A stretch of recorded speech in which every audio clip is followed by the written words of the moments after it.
পুনরায় আক্রমণ ইসরায়েলের উপর, যে আক্রমণ কোনো জঙ্গি গোষ্ঠী দ্বারা নয়, আক্রমণ করেছে প্রতিবেশী রাষ্ট্র ইরান। 13 এপ্রিল 2024 300-র বেশি রকেট ও ড্রোনের মাধ্যমে এই আক্রমণ করেছে ইরান, যে আক্রমণের দায়ও সরকারিভাবে স্বীকার করে নিয়েছে ইরান। যে ইরান ও ইসরায়েলের মধ্যে একসময় মিত্রতা ছিল, তাদের মধ্যে যে সম্পর্কের অবনতি ঘটেছে তা আর বলার অপেক্ষা রাখে না, যার ফলে এই আক্রমণ। ইউক্রেন ও রাশিয়ার যুদ্ধের পর ইরানের এই ইসরায়েলের উপর আক্রমণ অনেকে তৃতীয় বিশ্বযুদ্ধের সূচনা বলে মনে করছে। কিন্তু কেন এই আক্রমণ? এই আক্রমণে ভারতের উপর কি কোনো প্রভাব ফেলবে? চলুন আজকের ভিডিওয়ে এ বিষয়ে বিশদে জানার চেষ্টা করব। ইতিহাসের দিকে তাকালে 1948 সালে যখন ইসরায়েল রাষ্ট্র প্রতিষ্ঠা হয়, তখন তুরস্কের পর ইসরায়েলকে স্বীকৃতি দেয় দ্বিতীয় যে মুসলিম দেশ, তা ছিল ইরান। এই স্বীকৃতি দেয় 1950 সালে। ক্রমে এই দুই দেশের মধ্যে অর্থনৈতিক ও সামরিক সম্পর্ক গড়ে ওঠে। ইসরায়েলের বেশিরভাগ অয়েল ইরান থেকে আসতো, উল্টো দিকে ইরান ইসরায়েল থেকে যুদ্ধাস্ত্র ক্রয় করত। এমনকি ইরানের গোয়েন্দা সংস্থা সাভাক যখন 1957 সালে প্রতিষ্ঠিত হয়, তখন এই প্রতিষ্ঠানের পিছনে বড় অবদান ছিল ইসরায়েলের গোয়েন্দা সংস্থা মোসাদের। সব কিছু ঠিকঠাকই চলছিল। ঘটনার পরিবর্তন ঘটে 1979 সালে। 1979-র আগে ইরানের শাহ রাজবংশ শাসন করত। প্রথমবার ইরান ও ইসরায়েল দ্বন্দ্ব শুরু হয় 1979 সালে ইরানে ইসলামিক বিপ্লবের পর। এই বছর এক ইসলামিক রিভলিউশন হয়। এই রিভলিউশনের পরে ইরান একটি ধর্মীয় রাষ্ট্রে পরিণত হয়, যেখানে শাহ রাজবংশকে উৎখাত করা হয়। নতুন সরকার ইসরায়েল রাষ্ট্রের স্বীকৃতিকে মেনে নিতে চায়নি, অর্থাৎ তাদের মতে ইসরায়েল নিজস্ব স্বার্থের জন্য ফিলিস্তাইন দখল করেছে। অন্যদিকে ইসরায়েল ইরানের এই নতুন ইসলামিক প্রজাতন্ত্রকে স্বীকৃতি দিতে অস্বীকার করে, যার ফলে ইরান ও ইসরায়েলের সাথে সমস্ত সম্পর্ক ছিন্ন করে এবং ইসরায়েলি দূতাবাসকে ফিলিস্তাইন দূতাবাসে রূপান্তরিত করে। শুরু হয় কোল্ড ওয়ার। ইরান ও ইসরায়েলের মধ্যে আনুষ্ঠানিক বাণিজ্যিক সম্পর্ক অব্যাহত থাকলেও তাদের মধ্যে সম্পর্কের দ্রুত অবনতি ঘটতে থাকে।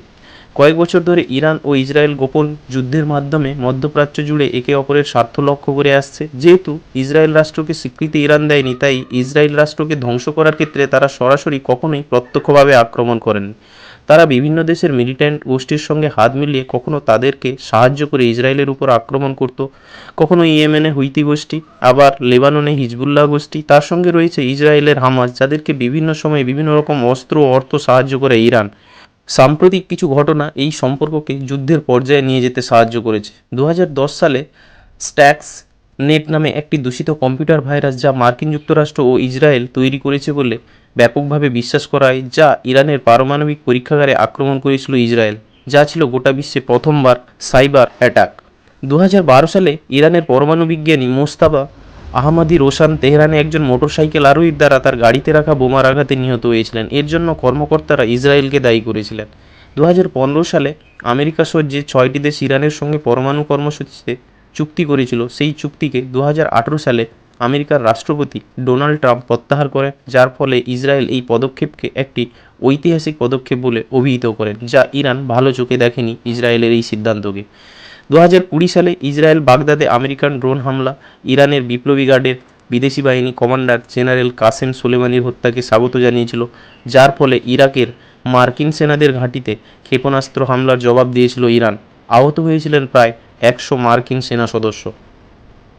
কাট টু 2024 14 এপ্রিল সিরিয়ার ইরানের কনসুলেটের উপর আক্রমণ করে ইসরায়েল। যে আক্রমণে একজন ইরানি জেনারেল সহ 7 জন মারা যান। এই আক্রমণের প্রতিবাদে ইরান ট্রু প্রমিস অপারেশন শুরু করে, যে আক্রমণের মূল উদ্দেশ্য ছিল ইসরায়েলকে শিক্ষা দেওয়া। ইরান পরোক্ষভাবে যেহেতু হিজবুল্লাহ, হামাস বা হুইতি গোষ্ঠীর সাহায্যে নিচ্ছিল, তাহলে আপনার মনে প্রশ্ন আসবে, ইরান কেন সরাসরি ইসরায়েলকে আক্রমণ করলো? এক্ষেত্রে এর পিছনে যে প্রধান উদ্দেশ্য রয়েছে তা হলো সিরিয়ায় যে ইরানি কনসুলেট ছিল, সেই কনসুলেটের উপর আক্রমণ।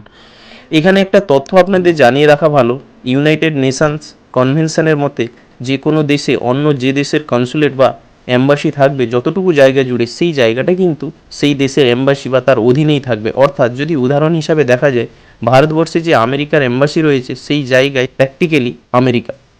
এক্ষেত্রে সিরিয়ার যে জায়গায় ইরানের কনসুলেট ছিল, সেখানে আক্রমণের অর্থ হলো ইসরায়েল ইরানকে আক্রমণ করেছে, যার ফলশ্রুতি ইরান এই ব্যালিস্টিক মিসাইল বা ড্রোনের মাধ্যমে ইসরায়েলের আক্রমণ। এরপরে যে ভিডিওটি ভাইরাল হয়, সেখানে দেখা যায় ইরান প্রায় 331টি মিসাইল ও ড্রোনের মাধ্যমে ইসরায়েল আক্রমণ করেছে।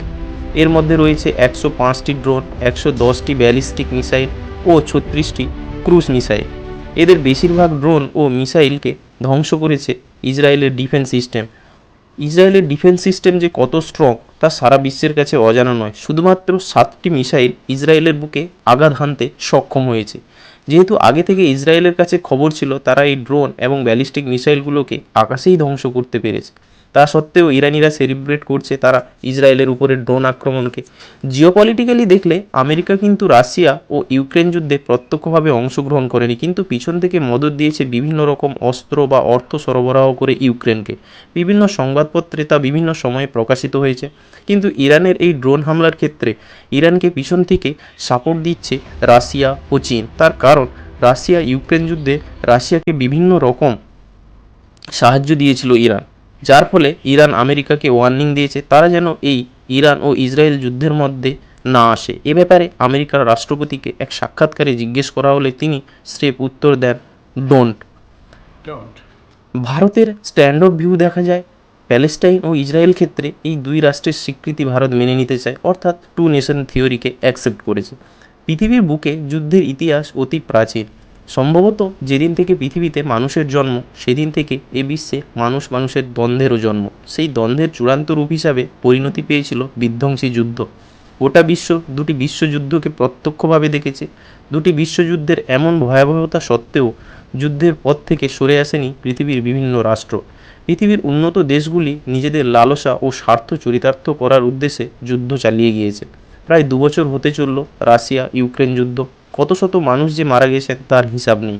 তা সত্ত্বেও চলছে এখনও সেই যুদ্ধ।